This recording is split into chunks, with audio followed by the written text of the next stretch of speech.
The Navy SEALs hit the ground running just after dawn. They go where conventional forces rarely tread, on high-risk missions that can last several days. The SEALs have been dropped into a remote locale in southern Afghanistan's Kandahar province, 100 miles from the nearest base, along with a squad of highly trained Afghan commandos. Regular troops recently cut back patrolling with Afghan soldiers after too many Americans were killed by their supposed allies. But these elite forces still work together. Their goal, to seek out Taliban leaders and weapons used to make improvised explosive devices. A lieutenant commanding the mission says that without a consistent troop presence here, insurgents use the area as a staging ground.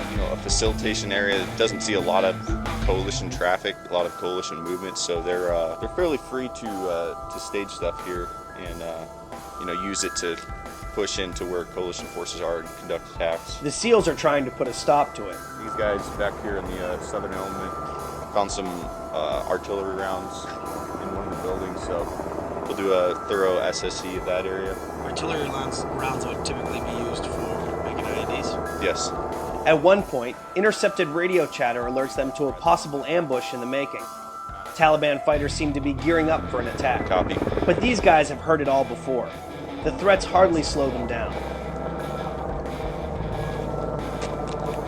They search the area for weapons, while their Afghan partners take the lead in questioning the locals. Have they seen any Taliban in the area? The villagers say no.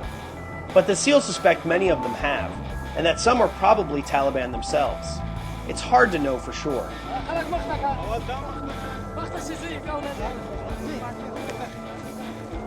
The SEALs use special equipment to scan the men's irises and fingerprints into a biometric database.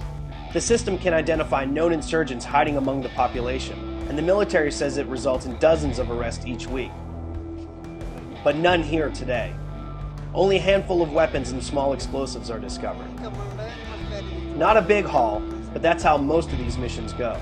Early afternoon when it starts getting blazing hot, and we'll hold up, talk to people, and for instance, we ask the owner permission to spend the night here, pay him some rent, and spend the night at a place like this. It was the SEALs' first time in this village, but maybe not the last.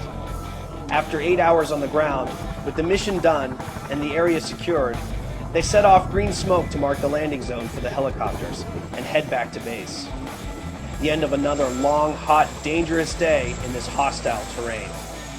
For The Daily, Carmen Gentile in Kandahar Province, Afghanistan.